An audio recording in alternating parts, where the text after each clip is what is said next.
GraphicAudio presents an audio guide to Elantris by the critically renowned author Brandon Sanderson, presented in rich, vivid graphic audio, a movie in your mind.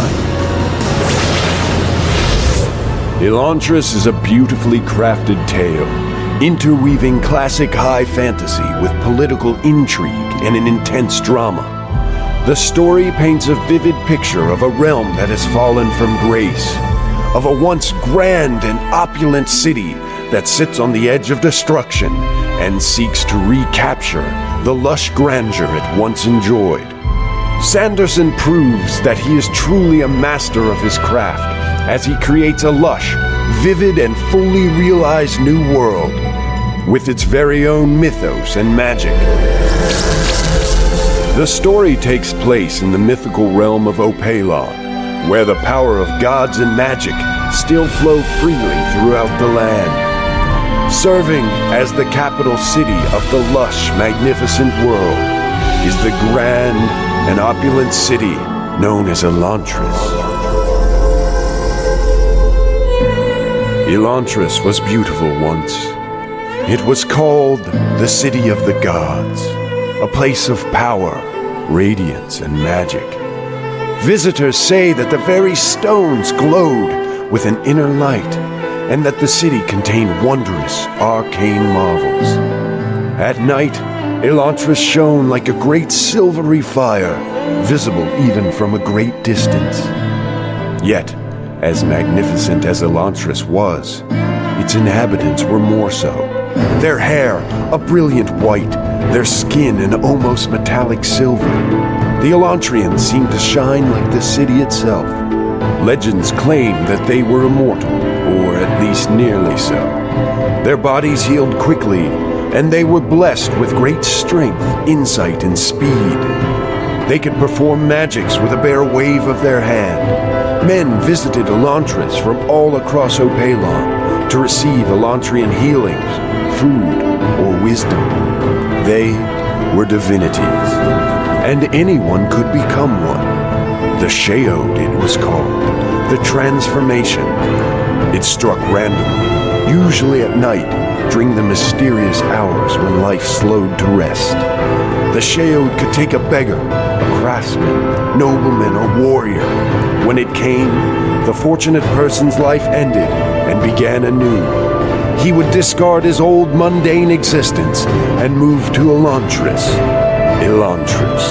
where he could live in bliss, rule in wisdom, and be worshipped for eternity. Eternity ended 10 years ago.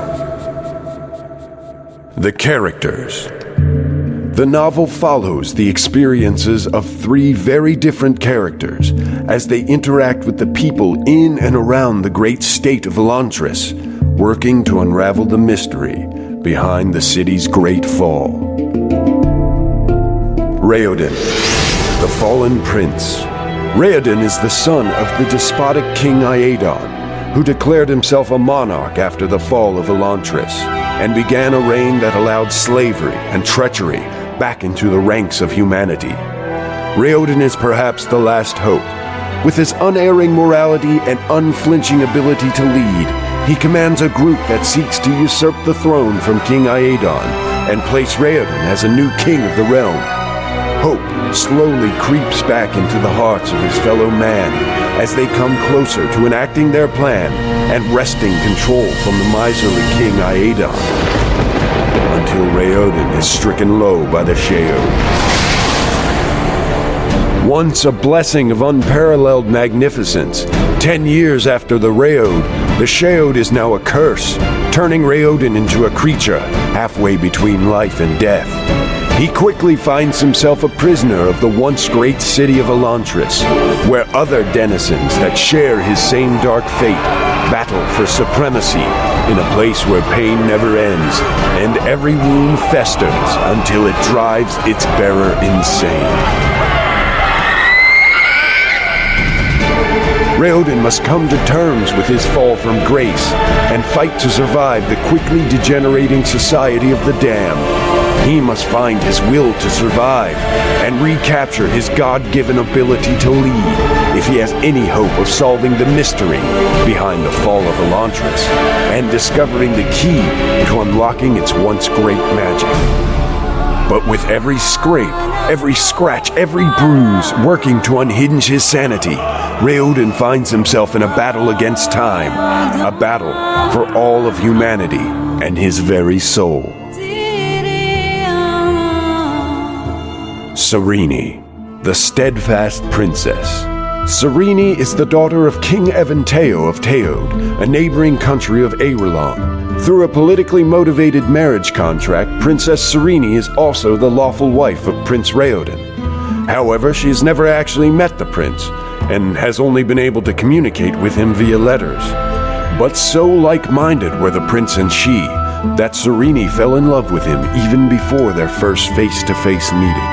Therefore, Serene is extremely saddened to learn of the supposed death of the prince mere hours before her arrival in Kei. She is completely unaware of Raoden being stricken with the Shaod and banished into Elantris. Being legally binding, the marriage contract still stands even after the prince's death, and forces Serene to remain in Kei. But all is not well in the fair city. Serene quickly learns of a plot by the Giorn Hrathen and some of Kei's most powerful and influential nobles to take over the city and replace the despotic king Iadon with a new and even more corrupt government. Serene realizes the need for fast action, and she gathers together the remaining nobles to fight against the darkness that threatens to overwhelm fair Aerolon. Her intelligence and determination will be put to the test as she locks wits with the most powerful foe she has ever faced, Hrathen, the man who heralds the end to everything she knows and loves. Hrathen, the tireless conqueror. Hrathen comes to the city of Kei as a herald of the legions of the Holy Yadeth. As a Giorn, a head priest of the Shu-Dereth religion, it is Hrathen's anointed task to convert the city's noblemen to Shu-Dereth, therefore avoiding the inevitable bloodshed that is associated with a revolution. No other takes this holy duty more seriously than Hrathen himself. He swears an oath to himself and to Yadeth that he will convert the people of Aerolon. He will not allow them to be slaughtered in needless battles for dominance. But Hrathen is a man haunted by the ghosts of the past, of his failure to prevent a bloody revolution in the once peaceful nation of Duladel, haunted by his questions of faith and what it means to truly serve his lord Yadeth, haunted by his time at the Dekor Monastery and the brutal torture he suffered at the hands of its monks. But Hrathen vows to overcome these demons. He vows to be Kei's unwilling savior. Through the dust and ash of all they love, Hrathen will drag them screaming to the light of Shu-Dereth. The sands of time flow constantly as Hrathen locks wills with Serene and her unyielding group of followers. And as each grain falls through the glass, Hrathen can hear softly, but ever so clearly, the baying of the dogs of war and the howls of the beasts of Dekor Monastery. The magic.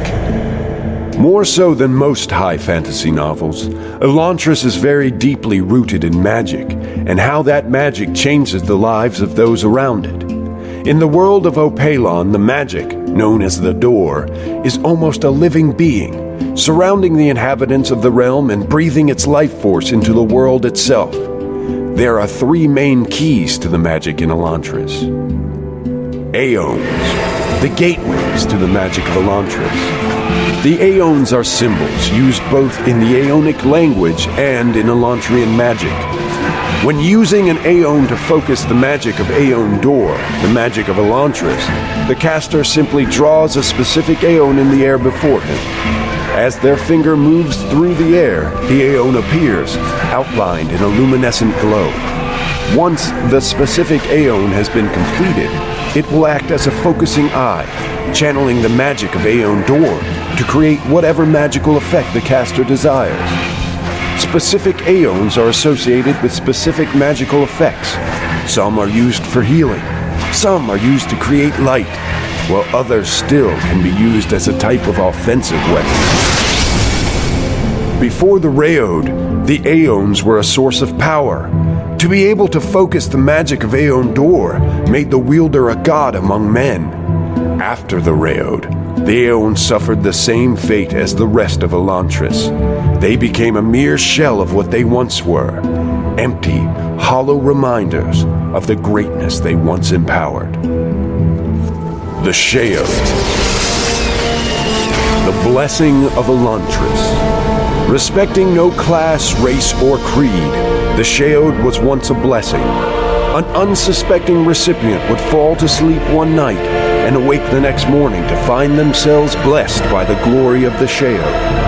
Cast off were the shackles of mortality, the limits of their human form.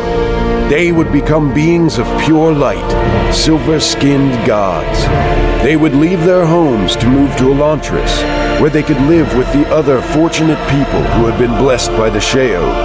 All desires were fulfilled. There was no sickness in Elantris, no pain, no hurt. All was beautiful until the Shaod. Now the victims of the Shaod lurk in the streets of the once great city of Elantris. Caught somewhere between life and death, the foul creatures live out an existence wrought of never-ending pain and utter hopelessness. Not even death can provide an escape, for these pitiful creatures have come to the grim realization that, though the pain never ends, the candle continues to burn, threatening to engulf their very sanity in its eternal flame. The Shaod, the fall of Elantris. No one knows what the Shaod was, but they know it came on the wings of a great tempest. A storm so powerful, it cracked the very earth itself, forming a great chasm in the lands to the south. When the storm passed, so had the greatness of the once godlike Elantrians. They fell, cast down, seemingly, by a power even greater than their own. The people who once worshipped them were sentenced to a fate unimaginable, having to watch as their gods, their saviors, were laid low, turned into creatures of nightmare. The followers of the once proud Elantrians were left with nothing but a hollow void in their hearts. A void created by watching all that they had believed in wither and die. But one cannot live with a void in their heart. How quickly they sought to fill it with anything. Anything at all. Anything that promised the warmth they once felt when that hollow was filled. Anything. Even hate. The novel. Elantris is an open-ended high fantasy novel available in 3 parts. It chronicles the fall of the mythical city-state and of the quest of each of the 3 characters to redeem what has been lost. Go to the heathen peoples of the West. Declare to them my final warning. I care nothing for the squabbles between the 2 sects, priest. Go convert someone who doesn't believe. You should not dismiss the offering of words so casually. Honestly, priest, do we need to go through this? Your threats hold no weight. Fjorden hasn't held any real influence for 2 centuries. Fjorden is more powerful now than it ever was before. The day of empire is at hand, and my glory will soon shine forth.